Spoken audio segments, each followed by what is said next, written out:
WhatsApp guys, कैसे आप सभी लोग। Welcome back to new reading video. तो गाइस, आज की वीडियो में मैं आपको पढ़ाने वाला हूँ चैप्टर नंबर फर्स्ट, जो कि 11th क्लास की बायोलॉजी का फर्स्ट चैप्टर है। तो जल्दी से चैप्टर को स्टार्ट करते हैं। इस चैप्टर का नाम है the living world. The living world इस चैप्टर का नाम है।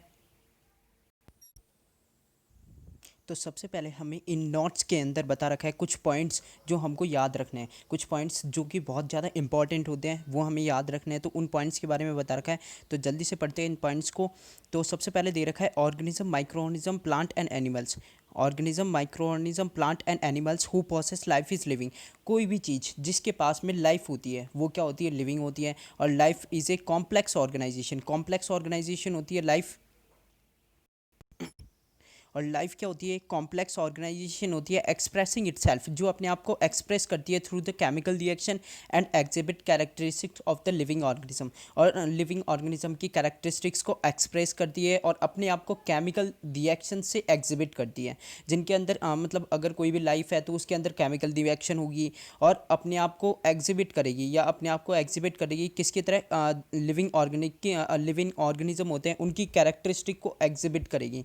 फिर उसके बाद में कैरेक्टरिस्टिक क्या क्या होती है लिविंग ऑर्गेनिज्म की, वो हम पढ़ने वाले हैं। तो सबसे पहले देखते हैं ग्रोथ, जो कि ग्रोथ होती है reproduction, metabolism. Growth, reproduction, metabolism, cellular organization. Cell का जो ऑर्गेनाइजेशन होता है ना पूरी बॉडी में, कॉन्शियसनेस, चेतना होती है, या ability to sense environment, self replicating and self regulation. ये सारी की सारी कैरेक्टरिस्टिक्स होती है लिविंग ऑर्गेनिजम्स की। फिर उसके बाद में रिप्रोडक्शन एंड ग्रोथ। अब इसमें से कुछ बता रखा है, reproduction and growth are not defining properties. इनको डिफाइन नहीं किया जा सकता, रिप्रोडक्शन और ग्रोथ को डिफाइन नहीं किया जा सकता, ऐसी प्रॉपर्टीज़ है। और उसके बाद में metabolism, cellular organization, consonance are the defining properties. ये प्रॉपर्टीज़ है जिनको डिफाइन किया जा सकता है। फिर उसके बाद में चलते हैं हम नेक्स्ट थोड़ी सी आगे। तो यहाँ पे दे रखा है living organisms are self replicating. जो लिविंग ऑर्गेनिज्म होते हैं वो सेल्फ रिप्लिकेट करते हैं, इवॉल्विंग, सेल्फ रेगुलेशन, और सेल्फ रेगुलेट भी करते हैं अपने आप को सीधा। और interactive system capable for responding to the external stimuli. तो उनके पास में क्या है, एक इंटरेक्टिव सिस्टम होता है उनके एनवायरनमेंट के प्रति, कैपेबल फॉर रिस्पॉन्डिंग, जो रिस्पॉन्ड करने के लिए कैपेबल होता है, टू द एक्सटर्नल स्टिमुलाई, यानी जो एक्सटर्नल एनवायरनमेंट होता है उससे रिस्पॉन्ड करने के लिए, उसके साथ में जीने के लिए कैपेबल होता है। फिर उसके बाद में दे रखा है अपन को कुछ टर्म। तो सबसे पहली टर्म दे रखी है बायोडाइवर्सिटी। तो बायोडाइवर्सिटी टर्म यूज्ड, ये टर्म है, ये यूज की गई to refer the variety of micro organism, plant and animals on the earth. Micro organism, plant और एनिमल्स है कुछ अर्थ के अंदर, अर्थ के ऊपर जो भी है उनकी जितनी भी वैरायटी पाई जाती है उसी को बोला जाता है biodiversity. Need for the classification की जरूरत पड़ी क्यों, to organize the vast number of the micro organism, plant and animals into the categories that could be named, remembered, studied and understood.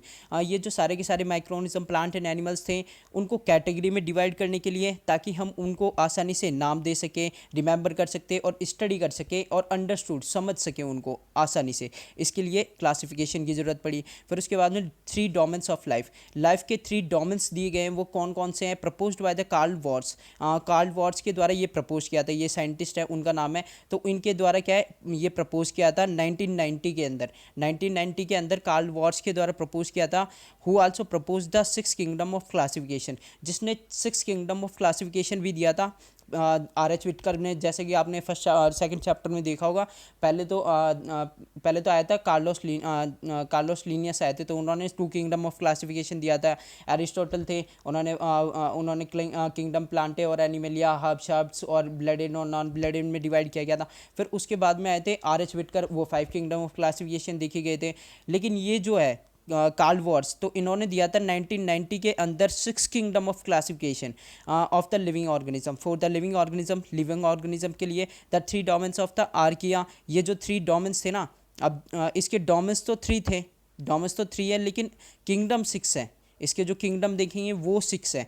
तो डोमेन्स 3 थे, 3 डोमेन्स थे इसके। वो कौन कौन से थे, तो वो थे अपने पास में आर्किया, बैक्टीरिया एंड यूकैरिया। आर्किया के अंदर आर्के बैक्टीरिया आ गया, यूकैरिया के बैक्टीरिया के अंदर यू बैक्टीरिया आ गया, जिसको अपन ट्रू बैक्टीरिया भी बोलते हैं। फिर उसके बाद में यूकैरिया के अंदर आ गया protista, fungi, Plantae and Animalia. जैसे 5 किंगडम ऑफ क्लासिफिकेशन दिया था, उसके अंदर Monera, protista, fungi, Plantae and Animalia, protista, fungi, Plantae and Animalia आता। लेकिन इसमें क्या किया, इसने जो आर्किया को अलग दे दिया, आर्किया को अलग दे दिया, आर्किया बैक्टीरिया और यू बैक्टीरिया। जो मोनेरा की टाइप थी, ये दोनों के दोनों टाइप किसके हैं बाद में आगे चल के देखेंगे तो अपन, दोनों के दोनों मोनेरा के टाइप है, मोनेरा, प्रोटेस्टा, फंगाई, प्रांटी और एनिमेलिया। तो ये मोनेरा को दो पार्ट में डिवाइड कर रखा था इसने, तो दो पार्ट में डिवाइड करके आर्किया बैक्टीरिया और यू बैक्टीरिया, ये दोनों पार्ट मोनेरा की ही हैं। फिर उसके बाद में चलते हैं नेक्स्ट पेज पे। नेक्स्ट पेज में दे रखा है अपन को क्या होती है taxonomy, study of principle and procedures of identification, nomenclature and classification. Taxonomy एक स्टडी होती है किसकी, प्रिंसिपल की एंड प्रोसीजर्स, कुछ प्रोसेसेस होती है उनकी, principle and processes of identification, अपन कैसे पहचानेंगे किसी भी स्पीसीज़ को, उनको कैसे नाम देंगे और उनको कैसे क्लासीफाई करेंगे, इसकी स्टडी होती है, इसके प्रिंसिपल की स्टडी होती है टैक्सोनॉमी। फिर उसके बाद में सिस्टमैटिक्स क्या होती है, it deals with the classification of the organism. जैसे कि अपन को पता है ये सिस्टमैटिक्स मतलब आता है, सिस्टमैटिक्स का मतलब होता है कि सिस्टम के अनुसार जचाना, तो वो चीज़ होगी deals with the classification of the organism based on their diversities, कि वो कितनी डाइवर्सिटी में फैले हुए हैं, या फिर कौन कौन सी डाइवर्सिटी उनके अंदर पाई जाती है, कौन कौन सी वेरिएशंस उनके अंदर पाए जाते हैं, उसके अनुसार जो क्लासिफिकेशन होता है ऑर्गेनिजम्स का, एंड रिलेशनशिप अमोंग दैम, और उनके बीच में जो रिलेशनशिप होती है उसके बेस पे देखे तो the term was proposed by the Carlos Linnaeus. ये टर्म थी सिस्टमैटिक्स, ये प्रपोज की गई थी कार्लोस लीनियस के द्वारा, who rot the Systema nature, जिसने सिस्टमा नेचर लिखा था। फिर उसके बाद में कंसेप्ट ऑफ स्पीसीज़ क्या होता है, अगर हम डिफाइन करें कि कोई भी स्पीसीज़ क्या होती है, तो स्पीसीज़ की डेफिनेशन ही बताइए कंसेप्ट ऑफ स्पीसीज़ में। तो ऑल द मेंबर्स, सारे के सारे वो मेंबर्स दैट कैन इंटरब्रीड, जो इंटरब्रीड मतलब एक दूसरे के साथ मेंटिंग करके एक बेबी को प्रोड्यूस कर सकते हैं। Who members that can interbreed among themselves, अपने आप के मतलब एक दूसरे के अंदर क्या कर सकते हैं, इंटरब्रीड कर सकते हैं, मतलब ब्रीड कर सकते हैं। and can produce fertile offspring are the members of the same species, वो सेम स्पीसीज के मेंबर्स होते हैं। This is the biological concept of the species proposed by the मियर। ये मियर ने ये कंसेप्ट दिया था, उन्होंने बताया जो भी ऑर्गेनिज्म एक दूसरे के अंदर इंटरब्रीड करके एक फर्टाइल ऑफस्प्रिंग प्रोड्यूस कर सकते हैं, उनको क्या बोलते हैं अपन, स्पीसीज बोलते हैं। फिर उसके बाद में चलते हैं टैक्सा दे रखा है अपन को उसके बाद में। तो टैक्सा क्या होता है, ईच कैटेगरी आई यूनिट होती है क्लासिफिकेशन की, टैक्सा यानी each category I unit of the classification is called. Category देखिए क्लासिफिकेशन की, हर एक अलग अलग कैटेगरी होती है, बहुत सारी कैटेगरीज में डिवाइड होता है, तो हर एक कैटेगरी को क्या बोला जाता है, टैक्सा, है ना। हर एक कैटेगरी या यूनिट होती है क्लासिफिकेशन की, उसको टैक्सा बोला जाता है। अब टैक्सोनॉमिकल हियरार्की क्या होती है, टैक्सोनॉमिक हियरार्की वो होती है, जैसे देखते पढ़ते इसको, क्लासिफिकेशन ऑफ द ऑर्गेनिज्म, हम अपन ऑर्गेनिजम्स का क्लासिफिकेशन करते हैं इन डेफिनेट सीक्वेंस के अंदर of the taxon category, taxon और कैटेगरी के अंदर, टैक्सोन कैटेगरी या रैंक के अंदर डेफिनेट किसी भी टैक्सोन का कैटेगरी और रैंक तीनों एक ही चीज़ है, तो रैंक के अनुसार इन डिसेंडिंग ऑर्डर, मतलब डिसेंडिंग ऑर्डर में जैसे ये बड़ी चीज़ है, फिर उससे छोटी छोटी छोटी छोटी छोटी, ये डिसेंडिंग ऑर्डर में उनको अपन ऐसे मतलब जचाए या फिर उनको पुट करे, तो वो चीज़ निकल के आती है। सबसे पहले बड़ा होता है किंगडम के अंदर आते हैं फाइलम या डिवीज़न दोनों बोल सकते हैं इसको, किंगडम, फाइलम या division, class, order, family, genus और स्पीसीज क्या है, सबसे छोटी यूनिट है, सबसे छोटा टैक्सा है, वो चीज़ बोल सकते हैं स्पीसीज को सबसे छोटा टैक्सा है। किंगडम क्या है, सबसे बड़ा टैक्सा है, सबसे बड़ा टैक्सोन है, तो वो चीज़ होगी किंगडम, फाइलम या division, class, order, family, genus और स्पीसीज। फिर उसके बाद में चलते हैं बॉटनिकल नॉमेनक्लेचर क्या होता है, given by the Carlos Linnaeus. ये बॉटनिकल नॉमेनक्लेचर जो था ना, बॉटनिकल नॉमेनक्लेचर, ये कार्लोस लीनियस के द्वारा दिया गया था, जिन्होंने 2 किंगडम ऑफ क्लासिफिकेशन दिया था। Each scientific name has 2 components, हर कोई साइंटिफिक, अगर हमने किसी भी, जैसे मैंगो का होता है मैंजिफेरा इंडिका, तो मैंजिफेरा इंडिका 2 नेम अंदर आ रहे हैं, 2 नेम आ रहे हैं, इसके 2 कंपोनेंट्स मिलते हैं, एक तो मैंजिफेरा, एक इंडिका। तो मैंजिफेरा है वो क्या है, जेनेरिक नेम, और इंडिका है वो स्पेसिफिक एपिथेट है। तो किसी भी साइंटिफिक नेम के पास में क्या होते हैं, दो कंपोनेंट्स होते हैं, एक जेनेरिक नाम होता है और एक स्पेसिफिक एपिथेट होता है। फिर उसके बाद में दे रखा है ICBN, international code for botanical nomenclature, इसकी फुल फॉर्म है for giving scientific name to the plants. ये ICBN होता है, इसमें क्या होता है, अपन प्लांट्स को प्लांट्स को बॉटनी मतलब ये जो साइंटिफिक नेम देते हैं ना, तो प्लांट्स को साइंटिफिक नेम देने के लिए इसकी ये जो शाखा है उसका निर्माण किया गया है। फिर उसके बाद में ICZN international code for zoological nomenclature, यहाँ पे बॉटनिकल था यानी प्लांट्स को देने के लिए नेम, कौन से साइंटिस्ट वाले साइंटिफिक नेम देने के लिए प्लांट्स को, यहाँ पे जूलॉजिकल मतलब एनिमल्स को साइंटिफिक नेम देने के लिए। फिर उसके बाद में चलते हैं नेक्स्ट पेज पे। तो यहाँ पे अपन को बता रखा है कौन कौन से रूल्स है क्लासिफिकेशन के। तो rule for the nomenclature, rules of the nomenclature, कौन कौन से रूल यूज होते हैं। सबसे पहली बात तो लैटिनाइज नेम्स आर यूज्ड, अगर अपन कोई भी साइंटिफिक नेम लिखते हैं तो उसके अंदर लैटिनाइज नेम आर यूज्ड, लैटिन भाषा में लिखा जाता है, उसको लैटिन लैंग्वेज के अंदर लिखा जाता है। फिर उसके बाद में फर्स्ट वर्ड होता है वो जीनस होता है और सेकंड वर्ड होता है वो स्पीसीज का होता है। फर्स्ट जो जैसे मेंजिफेरा और इंडिका, किसी भी आम का देखिए मेंजिफेरा इंडिका, जो ये फर्स्ट वर्ड है ये है जीनस का और सेकंड वर्ड है ये है स्पीसीज का। फिर उसके बाद में प्रिंटेड इन इटैलिक्स है ना, ये किसके अंदर, इटैलिक्स के अंदर प्रिंट किया जाता है इनको। अगर हैंड रिटन होते हैं तो इनको अंडरलाइन किया जाता है, वो भी सेपरेटली, अपन अंडरलाइन करेंगे वो भी सेपरेटली, ऐसे नहीं अपन ने ऐसे कर दिया वो नहीं चलेगा, ऐसे अंडरलाइन करेंगे सेपरेटली। फिर उसके बाद में first word start with the capital letter, जैसे कि अपन को पता ही है फर्स्ट वर्ड ये होता है वो कैपिटल लेटर से होगा और जो सेकेंड लेटर होगा वो किससे होगा, स्मॉल लेटर से स्टार्ट होगा। तो ये साइंटिफिक नेम देने के कुछ रूल है। फिर उसके बाद में scientific names of some organism, कुछ ऑर्गेनिज्म है जिनके साइंटिफिक नेम देने मतलब दिए गए हैं। तो सबसे पहले आता है मैन का होता है होमो सेपियंस। फिर उसके बाद में हाउस फ्लाई होता है, हाउस फ्लाई का म्यूजिका डोमेस्टिका। तो होमो और सेपियंस ये तो इटैलिक्स में टेढ़े लिखे हुए हैं, ऐसे टेढ़े लिखे होते हैं ना जो ऐसे करके, तो वो तो ऐसे है, मतलब या तो टेढ़े लिख दो, टेढ़े होते हैं वो इटैलिक्स के अंदर ही होते हैं। अगर अपन सीधे लिखते हैं ना तो इसको अंडरलाइन करते हैं अपन सेपरेटली। तो देख सकते हो आप, पहला वर्ड बड़ा है और सेकंड वर्ड है वो छोटा है, पहला है वो जीनस का है, दूसरा है वो स्पीसीज का है। फिर उसके बाद में लैटिनाइज नेम यूज किए गए हैं और मैन का हो गया होमो सेपियंस और हाउस फ्लाई का हो गया म्यूजिका डोमेस्टिका और मैंगो का हो गया मेंजिफेरा इंडिका और वीट का हो गया ट्रिटिकम एस्टिवम वीट का हो गया। फिर उसके बाद में चलते हैं नेक्स्ट पेज में। नेक्स्ट पेज पे अपन को दे रखा है टैक्सोनॉमिकल एड्स के बारे में। टैक्सोनॉमिकल एड्स क्या होती है, ये टूल्स होती है फॉर स्टडी ऑफ टैक्सोनॉमी। जैसे अपन मान लो टैक्सोनॉमी जो होती है, टैक्सोनॉमी उसकी स्टडी कर रहे हैं, जैसे अपन टैक्सोनॉमी होती है तो टैक्सोनॉमी की स्टडी कर रहे हैं। Taxonomical aids are the tools for study of taxonomy, aids are tools for study of taxonomy, मतलब टैक्सोनॉमी यानी किसी भी साइंटिफिक ऑर्गेनिज्म, जैसा कि अपन ने पढ़ा था किसी भी अपन को किसी भी प्लांट का, माइक्रो ऑर्गेनिज्म का या फिर एनिमल का साइंटिफिक नेम देना है तो उसके लिए जो भी प्रिंसिपल एंड प्रोसीजर्स होते हैं उनकी स्टडी को क्या बोला जाता है, टैक्सोनॉमी बोला जाता है।